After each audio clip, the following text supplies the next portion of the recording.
2016년 3월 9일부터 15일까지 하루 한 차례 대국으로 총 5회에 걸쳐서 서울의 포시즌스 호텔에서 진행된 이세돌과 인공지능 프로그램인 알파고 간의 바둑 대결이 있었습니다. 그 당시 최고의 이 바둑 인공지능 프로그램과 그리고 이 바둑의 최고 중에 정말 최고의 인간 실력자의 대결로 주목을 받았는데 최종 결과는 알파고가 4승 1패로 이세돌 9단에게 승리하였습니다. 이세돌 9단은 자기가 이길 거다라고 말을 했지만 4승 1패로 알파고가 승리를 합니다. 저는 바둑을 두지는 못하지만 그 대국에서 이세돌이 그래도 1승을 할 수 있었던 것은 이 사석 하나 늘리는 것 같아 보이는 끼워 넣는 78번 수 때문이었다라고 이렇게 말을 합니다. 이 끼워 넣는 수, 원래는 이 죽은 돌이었지만 그 사이에 끼워 넣는 이 78번 수를 알파고가 알아차리지 못했기 때문에 그 한 수로 이세돌이 그래도 1승을 할 수 있었다라고 합니다. 그 대국 후에 이 끼워 넣는 78번 수가 이 검색어 1위에 오르기도 했습니다. 오늘은 이 야이로의 딸을 살리신 사건입니다.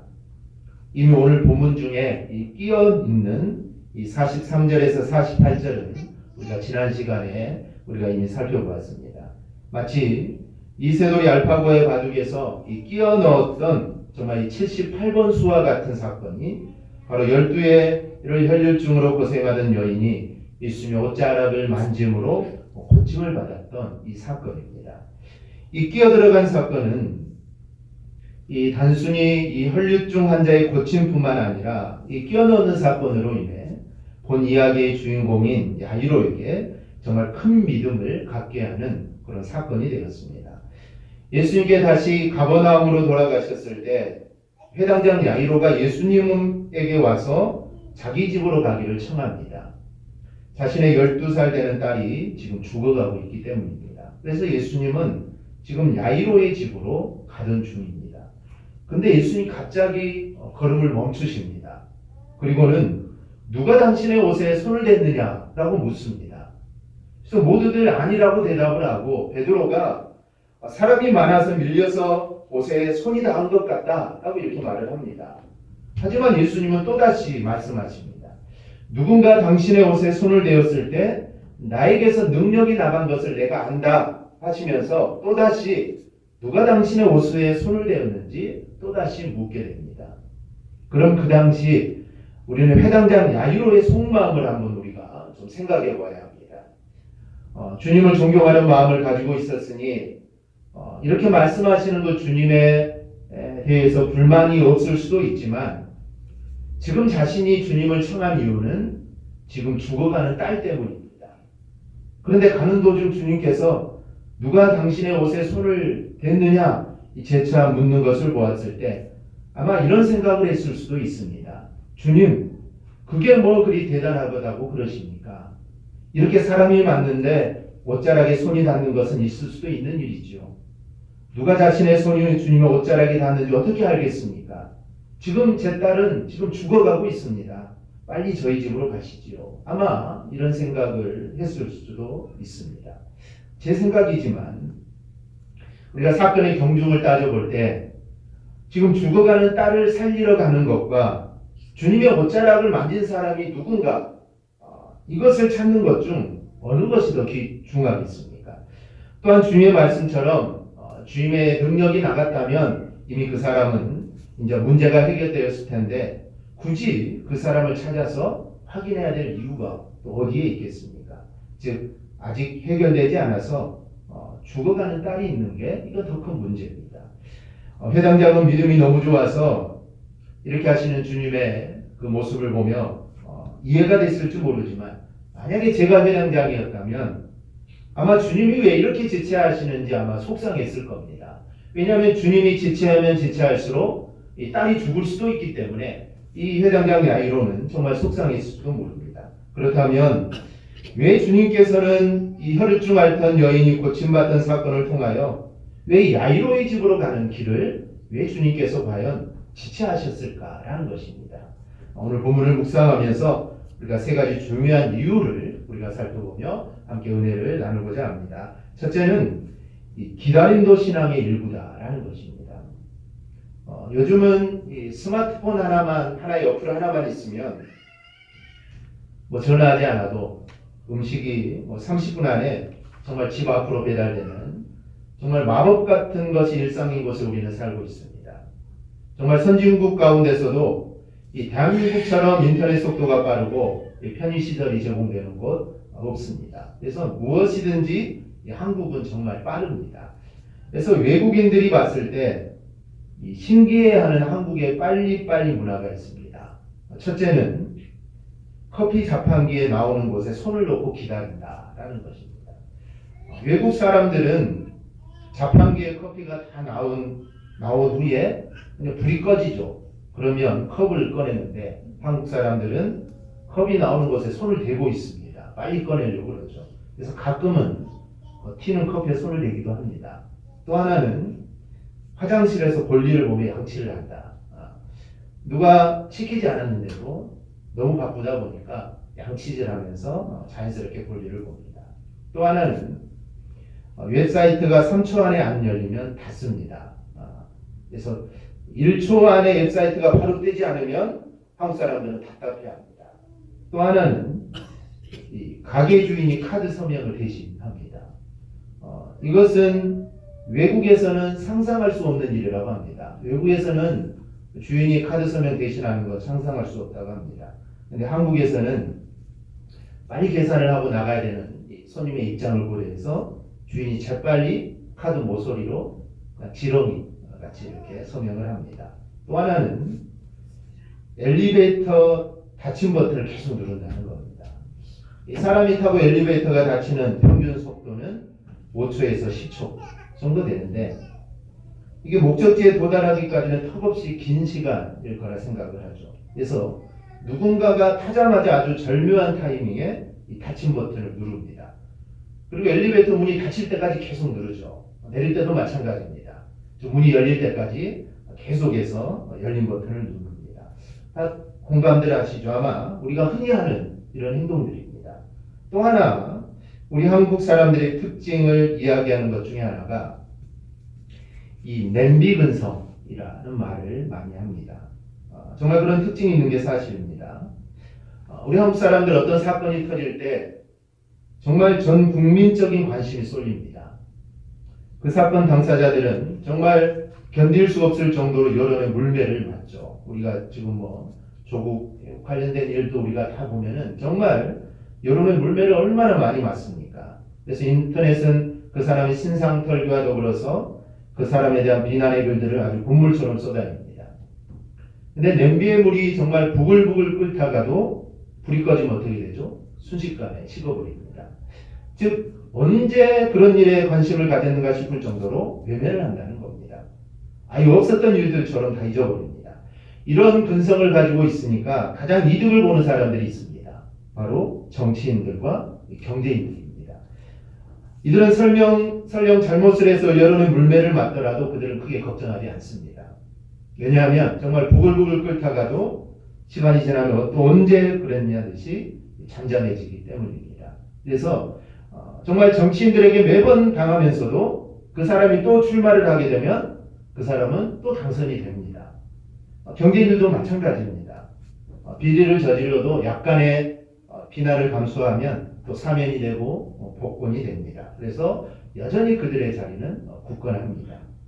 그들이 저지른 일을 잊지 않고 정말 철저하게 우리가 책임을 따져 물어야 되는데 한국 사람들은 그런 근성을 가지지 못했다는 겁니다. 즉 냄비처럼 부글부글 끓다가 이제 식는 것과 똑같습니다. 그런데 이런 냄비 근성이 우리의 신앙생활에도 나타납니다. 우리가 무엇을 기도하면 하나님께서 바로 들어주시기를 우리는 바랍니다. 그리고 다분히 기도하면 우리가 응답받는다라는 것을 정말 우리는 공식처럼 암기하고 있기 때문에 오랜 기간 동안 기도하는 것을 우리는 잘 못합니다. 심지어 기도하다가 기도의 제목을 잊어버리기도 합니다. 그리고 내가 언제 이런 기도 제목으로 기도했었나 싶을 정도로 정말 무엇을 위해 기도했는지 정말 잊어버릴 때도 종종 있습니다. 즉 신앙, 또 기도에서도 우리가 이 냄비분성을 보이기 때문에 응답이 정말 즉시 이루어져야 하나님께서 들어주셨다라고 깨닫는데 응답이 다소 지체되면 우리가 잃어버리게 된다라는 것입니다. 하지만 이런 신앙은 달라져야 합니다. 우리가 하나님을 믿는다는 것은 하나님을 전적으로 의지하는 것을 의미합니다. 그렇다면 응답이 없다고 해서 우리는 기도를 멈출 것이 아니라 우리는 끝까지 깨어서 우리는 기도를 해야 됩니다. 그래서 기다림도 신앙이다. 기다림도 신앙이다 라고 우리가 말할 수 있습니다. 창세기 21장을 보면 여호와께서 말씀하신 대로 사라를 돌보셨고 여호와께서 말씀하신 대로 사라에게 행하셨으므로 사라가 임신하고 하나님이 말씀하신 시기가 되어 노년의 아브라함에게 아들을 낳으니 라는 말씀이 있습니다. 이 말씀에 보면은 하나님이 말씀하신 시기가 되었다. 즉 하나님이 말씀하신 시기가 되어서 아들을 낳았다라는 표현이 있습니다. 여기서 하나님 말씀하신 시기라는 것은 예정된 시간, 정해진 시간, 정한 시간이다라는 뜻입니다. 즉 하나님이 예정하신 시간이 되어서 사라가 아들을 낳았다라는 그런 뜻입니다. 우리가 기도했는데 그 일이 잘 풀리지 않는다고 해서 그 문제를 하나님께서 응답해 주시지 않은 것이 절대로 아닙니다. 즉 단지 내가 응답받을 시기와 때가 아직 되지 않았기 때문입니다. 그렇기 때문에 우리는 실망할 필요가 없는 것입니다. 하나님께서 들어주시는 그 순간까지 우리는 믿음과 인내심을 가지고 우리는 기도해야 됩니다. 우리가 신앙생활을 하다 보면 참 답답한 일을 많이 겪습니다. 정말 기도해도 안 되고 정말 노력해도 안 되고 정말 아무리 내가 발버둥 쳐도 되지 않는 일들이 정말 많습니다. 그렇다고 해서 우리는 너무 조급해서는 안 됩니다. 그리고 또 하나 우리가 실망해서도 안 됩니다. 하나님께서는 다 계획하고 계심을 우리가 믿으시기를 바랍니다. 단지 아직 하나님의 때가 되지 않았기 때문입니다. 만약에 하나님께서 지금 나의 기도를 들어주신다면 오히려 나에게 해가 되기 때문에 하나님이 들어주지 않는 것입니다. 우리 부모들도 우리의 자녀들의 모습을 딱 보면 대충 어느 정도인지 우리는 다 알고 있습니다. 자녀들이 뭔가를 사달라고 조를 때 우리의 부모들은 이것을 지금 사줘야 될지 아니면 한 달 후에 사줘야 될지 아니면 1년 후에 사줘야 될지 아니면 사주면 안 되는지 부모들은 다 알고 있습니다. 예를 들어 초등학교 1학년밖에 안 되는 아들이 자동차를 사달라고 한다면 그걸 어떻게 사주겠습니까? 그 아들이 대학교에 가서나 아니면 대학을 졸업하고 나서 사줘야 되지 않겠습니까? 우리 하나님도 똑같은 이치입니다. 우리가 꼭 기도하는 것을 가져야 될 때를 우리 하나님 반드시 알고 계십니다. 즉 나에겐 지금 꼭 필요한 것 같지만 이건 아닙니다. 지금 나에게 필요 없는 것이기 때문에 하나님이 들어주지 않습니다. 즉 하나님께서 보시는 눈이 훨씬 더 정확하십니다. 아니 하나님의 눈은 정말 완벽하시다는 것을 우리가 믿으시기를 바랍니다. 그렇기 때문에 우리는 끊임없이 기도해야 되고 우리는 끊임없이 주님과 동행하는 삶을 살아야 되고 또 끊임없이 하나님의 뜻이 무엇인지를 우리는 살피고 또 날마다 묵상해야 됩니다. 그렇게 주님과 동행할 때 내가 준비가 됩니다. 그렇게 내가 준비가 되면 하나님께서는 자동적으로 나의 기대 제목을 아시고 갑절로 채워주신다는 사실을 우리가 믿으시기를 바랍니다. 오늘 본문에서 주님께서는 의도적으로 혈류증하는 여인을 인하여 시간을 지금 지체하고 계십니다. 사라가 하나님의 때가 되어 즉 사라가 하나님의 때가 되어 임신하여 이삭을 낳았듯이 주님도 지금 하나님의 때를 기다리고 계시는 겁니다. 회당장 야이로의 딸의 구원이 중요하지 않아서 그런 것 절대 아닙니다. 또는 야이로의 딸을 구원하는 것보다 혈루증 앓는 여인을 구하는 게 더 급해서도 아닙니다. 주님께서는 지금 의도적으로 주님께서는 지체하고 계신 겁니다. 그럼 주님께서 이렇게 지체하신 이유가 무엇입니까? 그것은 주님께 기도하는 것에 대해서 너희는 조급한 마음을 가지지 말라라는 것입니다. 조급해하지 말라. 지금 딸이 죽어가고 있지만 그래도 너는 조급해하지 말라라는 것입니다. 이것은 망각하라는 것은 아닙니다. 주님을 신뢰함으로 기다리는 모습도 우리가 가져야 된다라는 것입니다. 정말 아무리 바쁘고 정말 아무리 정말 다급한 일이라도 우리는 주님을 신뢰하고 정말 좀 기다리는 모습들이 우리 가운데 있어야 됩니다. 기도로 이야기하자면 너희는 멈추지 말고 잃어버리지 말고 더 기도하라는 것을 의미합니다. 여러분, 하나님의 때가 정확할까요? 아니면 인간의 때가 정확할까요? 천지 만물을 운행하시는 정말 전능하신 하나님의 때가 더 정확합니다. 인간의 때는 다행히 그게 하나님의 때와 맞으면 좋지만 그렇지 않으면 이건 자신의 욕심에 불과합니다. 하나님께서 기도하는 것을 바로 응답해 주시면 이거는 얼마나 감사한 일입니까? 하지만 설령 기도에 대한 응답이 없다고 하더라도 우리는 실망하거나 우리는 낙심해서는 안 됩니다. 즉, 내 생각과 차원이 다른 하나님의 때에 하나님이 이루어 주시기 때문입니다. 문제는 그때까지 참고 기다리지 우리가 못한다라는 것입니다. 하나님께서 들어주셨는데도 응답이 되는 것조차 우리는 모르기도 합니다. 야이로의 입장에서는 지금 딸의 생명과 연결된 일입니다. 한 아이의 아비로서 이보다 더 급한 일이 어디에 있겠습니까? 하지만 그런 야이로도 기다려야 했습니다. 그런 야이로도 좀 기다려야 합니다. 야이로의 때로 이야기하자면 지금 길거리에서 예수님이 이렇게 지체하는 것은 시간 낭비하는 것입니다. 그나마 본문에서는 야이로가 이런 일 때문에 불평을 했다는 언급은 없었습니다. 어쩌면 야이로는 주님의 뜻을 헤아리고 정말 기다리는 심정으로 조바심이야 나지만 그래도 주님을 기대하는 마음으로 지금 기다리고 있었는지는 모릅니다. 여러분은 이 냄비 끓트라는 신앙을 가지고 있습니까? 아니면 정말 주님을 신뢰함으로 주님의 때에 이루어질 것을 우리가 의심하지 않고 정말 순종하는 믿음을 우리가 가지고 있습니까? 우리의 모습이 전자의 질문이 아니라 정말 후자, 정말 하나님의 때에 하나님이 분명히 이루어 주실 거라는 의심하지 않고 정말 순종하는 믿음, 이 믿음을 가지고 우리가 신앙생활하기를 주님의 이름으로 축원합니다. 둘째로 주님께서는 더 분명한 주님의 역사를 보여주시기 위해서 지금 지체하십니다. 주님은 당신이 혈류증하는 여인과 대하는 사건을 이 시간을 갖지 않았다면 만약에 야이로의 딸이 죽기 전에 주님이 그 집에 도착할 것을 주님은 아셨을까요? 모르셨을까요? 이거는 어리석은 질문입니다. 하나님은 전지전능하신 주님은 하나님이시기 때문에 당연히 주님은 그걸 알고 계셨습니다. 오히려 주님께서는 어찌 보면 지금 그 소녀가 죽도록 지체하셨다라고 보는 것이 더 맞는 것입니다. 그렇다면 왜 그러셨을까요? 그것은 주님이 주님 되심을 보여주시기 위함입니다. 즉, 당신이 생명을 살리는 분이심을 보여주시기 위해요. 주님은 지금 의도적으로 지금 지체하신 것입니다. 예수님이 혈중하는 여인과 대화가 채 끝나기도 전에 야이로 회당장의 집에서 사람이 옵니다. 49절을 보면 아직 말씀하실 때 회당장의 집에서 사람이 와서 말하되 당신의 딸이 죽었나이다. 선생님을 더 괴롭게 하지 마소서 하거늘 야이로에게 이제 당신의 딸이 죽었으니 주님을 더 이상 괴롭게 하지 말라라는 것입니다.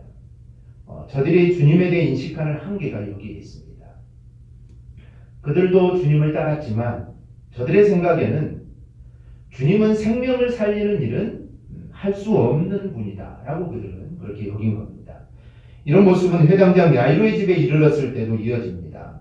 죽은 아이를 위하여 사람들이 우는 것을 보고 주님께서 아이가 죽은 것이 아니라 이 아이는 지금 자고 있다 라고 말씀을 합니다. 사람들은 53절에서 그들이 그 죽은 것을 아는 거로 비웃더라. 즉 죽은 게 아니라 잔다고 하시는 예수님을 보고 사람들은 정말 이 예수라는 사람 정말 이상한 사람이다 라고 예수를 비웃었다는 겁니다. 그런데 이것이 바로 주님과 세상 사람들의 인식의 차이입니다. 세상 사람들은 죽으면 모든 것이 다 끝이라고 생각을 합니다. 죽기 전이라, 즉 야이로의 딸이 죽기 전이라면 정말 예수님께서 어떻게 해서든지 그 딸을 살릴 수 있을지 모르지만 이제는 죽었으니 주님은 할 수 없다라는 것입니다. 즉 주님은 이제 하실 수 없다. 바로 그들은 그렇게 생각을 합니다. 그렇다면 정말 죽은 사람에게 아무것도 할 수 없는 예수님이라면 우리와 다를 바가 무엇이 있겠습니까? 이것은 주님을 믿는 것이 절대로 아닙니다. 주님을 나와 똑같은 분으로 아는 것은 주님을 믿는다고 이거는 말할 수 없습니다. 근데 당시 사람들이 예수님 믿는다고 하면서도 사실 그 믿음의 내용이 이와 같았습니다. 즉 죽은 자는 살릴 수 없다. 죽은 자는 살릴 수 없다. 사람은 절대로 그런 일을 할 수 없다라는 겁니다. 그럼 진정한 믿음은 무엇일까요? 얼마 전에 어떤 목사가 자신의 딸을 학대로 숨지게 한 후에 부활할 것을 믿고 기도했다고 하는데 그런 믿음을 말하는 것은 아닙니다. 자녀를 학대로 숨지게 한 후에 주님께서 살려줄 것이다 믿는 것은 이건 정말 미친 짓이나 이거는 다름없는 겁니다. 문제는 우리가 주님의 능력을 한정하면서 주님을 믿는다면 그것은 절대로 믿음이 아닙니다. 주님께서는 이런 잘못된 생각을 지금 고쳐주시려고 주님은 의도적으로 지금 지체하고 계십니다. 죽은 야이로의 딸을 살리심으로 정말 당신께서 전능하신 하나님이라는 것을 주님은 증명하려고 하신 겁니다. 실제로 주님께서는 마치 잠자는 아이를 깨우듯 이 소녀를 일으킵니다. 54절을 보면 아이야 일어나라 하시면서 그 손을 잡아 일으킵니다. 기도하는 것도 아닙니다. 그냥 자는 것처럼 아이야 일어나라. 그런데 54절을 보면 아이의 영이 돌아와 아이가 일어납니다. 이 말은 아이가 죽었다가 살아났다라는 것입니다. 이로써 주님께서는 당신 전능하신 하나님이심을 지금 알려주십니다. 우리 사랑하는 성도 여러분, 우리는 주님에 대해 어떤 믿음을 가지고 있습니까? 주님에 대해서 생명을 주시는 분으로 우리는 믿고 있습니까? 아니면 우리의 문제만을 해결해 주시는 분으로 우리는 믿고 있습니까? 주님은 생명의 주님이시오. 그 주님은 바로 이 부활의 주님이십니다. 인생은 죄와 사망의 그늘 아래 있지만 주님은 이런 죄와 사망의 문제들을 다 해결해 주시고 인간에게 영원한 생명을 주신 분입니다. 본문에서 주님께서 지체하신 것은 바로 이러한 복음을 드러내고자 하십니다. 즉 당신 생명을 주관하시는 구원자가 되심을 지금 사람들에게 알려주십니다. 부활과 생명의 역사를 알려주기 위해 주님은 이 혈액병 환자 행동을 묵인하지 않으시고 들추어서 이 사건 중간에 끼어 넣어 지금 지체하신 겁니다. 그러니 우리는 다른 무엇보다도 정말 주님을 전능하신 하나님으로 우리는 바라보고 믿을 수 있어야 합니다. 그리고 주님께서는 정말 능치 못할 일이 없음을 우리는 믿어야 합니다. 주님이 지체하시는 것은 더 중요하고 확실한 역사를 보여주시기 위함입니다. 그러니 우리는 내가 기도하는 것이 당장 이루어지지 않는다고 우리는 실망하지 마시고 더 큰 주님의 역사하심을 우리가 기대하시기 바랍니다. 그것이 내 욕심이 아니라면 주님은 내 생각보다 더 귀한 것을 주시려고 지금 기다리고 계실 겁니다. 하나님이 아무 의미 없이 기다리게 하시지 않습니다. 이스라엘 백성들이 광야에서 40년을 광야했습니다. 그렇게 된 이유는 그들의 죄악 때문이기도 하지만 하나님께서는 그 40년 동안 이스라엘을 그냥 내버려 두지 않았습니다. 그들의 죄악으로 40년을 방황했으니 참 괘씸하니 하나님이 그냥 내버려 둘 수 있지만 하나님은 그래도 그들을 내버려 두지 않습니다. 즉 그들을 훈련시키시고 그들을 준비시킵니다. 즉 가나안 땅에 들어가 그들이 하나님이 주실 그 복을 누리며 살아갈 수 있도록 그들을 준비시키시고 그들을 연단시키십니다. 그 연단의 과정이 끝나고 그들은 가나안에 들어가 하나님이 주신 그 기업을 얻게 됩니다. 만약 광야 40년의 훈련 기간이 없었다면 그들은 아마 여리고성을 보고 다시 애굽으로 돌아가자고 하나님을 원망했을 겁니다. 하지만 이제 그들은 다릅니다. 즉 달라졌습니다. 즉 애굽에서 나와 가데스바니아에 이르렀을 때 가나안 땅을 정탐하고 나왔을 때 그들은 애굽으로 돌아가자 했습니다. 하지만 이제 40년은 흐른 후에 그들이 가나안에 들어갈 여리고를 봤을 때 그들은 하나님을 원망하지 않았습니다. 즉 달라졌다는 것이죠. 즉 40년의 기간을 통해 그들은 더욱더 하나님을 조금 더 신뢰할 수 있게 되었고 하나님을 더 의지할 수 있게 되었습니다. 즉 그들은 변한 것입니다. 이러한 믿음을 보시기 위해 하나님은 그들을 훈련시키시고 40년 동안 그들을 기다리셨던 겁니다. 우리에게도 해결되지 않은 문제들이 있습니다. 좀 빨리 좀 이 문제 좀 해결됐으면 하는 문제들이 있습니다. 하지만 아무리 기도해도 해결되지 않는 문제들이 있습니다. 그렇다고 우리가 너무 낙심하지 마시기 바랍니다. 하나님께서 정말 더 위대한 일들을 나에게 보여주기 위해 지금 하나님께서는 좀 지체하고 계시는 겁니다. 그리고 하나님의 때가 되면 반드시 더 놀라운 복으로 채워주실 줄 믿습니다. 우리 이런 확신을 가지고 실망하지 말고 늘 기도에 힘쓰는 우리 믿음의 성도들이 되시기를 바랍니다. 마지막으로 믿음을 강조하셨습니다. 오늘 본문에는 회당장의 믿음이 어떻게 변화되는지에 대해서는 이야기하지 않습니다. 그는 예수님께 나와 무릎을 꿇고 딸의 문제를 간청하는 것을 보았을 때 그는 좀 신실한 믿음을 가지지 않았나 우리는 생각해 봅니다. 왜냐하면 그 당시 회당장이 예수라는 선지자 앞에 나와 무릎을 꿇는다는 것은 이거는 상상하기 어려운 일이었기 때문입니다. 즉 대단한 믿음이 아니면 이거는 불가능합니다. 자신의 체면을 다 내려놓지 않으면 이거는 불가능한 일입니다. 특히 주님께서는 죄인으로 여겨지는 사람들에게 특히 하시는 말씀들이 있습니다. 내 믿음이 너를 구원했다. 즉 내 믿음이 너를 구원했다라는 말씀을 자주 하십니다. 즉 병자들을 고치실 때 하시는 말씀이 내 믿음이 너를 구원했다. 오늘 본문에 혈루증 앓던 여인에게도 같은 말씀을 하셨습니다. 그런데 야이로에게는 이런 말씀이 없습니다. 즉 야이로에게는 내 믿음이 이런 일을 행했다라는 말을 하지 않습니다. 우리가 그것을 보면 그의 믿음은 적은 믿음이 아니었을 거라는 생각이 듭니다. 실제로 주님께서는 그런 뉘앙스의 말씀을 하십니다. 사람들이 딸이 죽었다고 예수님이 더 이상 예수님을 번거롭게 하지 말라라고 했을 때 주님께 회당장이 하신 말씀이 있습니다. 이 야이로 사건의 핵심 구절이라고 할 수가 있는데요. 우리 50절 한번 같이 읽겠습니다. 50절 우리 함께 봅니다. 예수께서 들으시고 이르시되 두려워하지 말고 믿기만 하라. 그리하면 딸이 구원을 얻으리라 하시고 아멘. 이 말씀은 지금 해당장의 믿음을 북돋우시는 말씀입니다. 즉 믿음에 대해서 너는 그 믿음이 흔들리지 말고 너는 믿기만 할 것을 예수님이 다시 한번 당부하고 요구하시는 겁니다. 이는 회당장뿐 아니라 오늘날 우리에게도 하시는 말씀입니다. 우리가 당하는 어떤 일에 있어서도 우리는 주님을 의지하고 주님을 믿는 그런 믿음들을 우리는 가져야 됩니다. 그러면 주님께서는 우리가 처한 상황에서 우리를 구원하여 주실 줄 믿습니다. 우리의 인생은 항상 믿음을 새롭게 하는 자세를 가져야 됩니다. 내가 지금까지 잘 믿어왔다고 자랑하는 이도 정말 겸손하게 우리의 믿음을 우리는 늘 돌아보아야 합니다. 그리고 믿음이 없다면 정말 후하게 주시고 꾸짖지 아니하시는 주님께 우리는 아뢰일 수 있어야 합니다. 믿음이 부족한 건 괜찮습니다. 믿음이 부족한 건 괜찮습니다. 왜냐하면 저도 부족하고 여러분도 다 믿음은 부족합니다. 부족한다는 것을 알고 겸손하게 우리가 주님을 더 바라보는 자가 되면 오히려 하나님의 은혜 안에 내가 거하게 됩니다. 자신에게 있는 작은 믿음이 정말 전부인 줄 알고 믿음 있는 채 하는 게 문제입니다. 이런 교만은 항상 주님 앞에서 꺾이게 되어 있습니다. 바리새인들과 서기관들 그들이 매번 주님께 꾸지람을 듣습니다.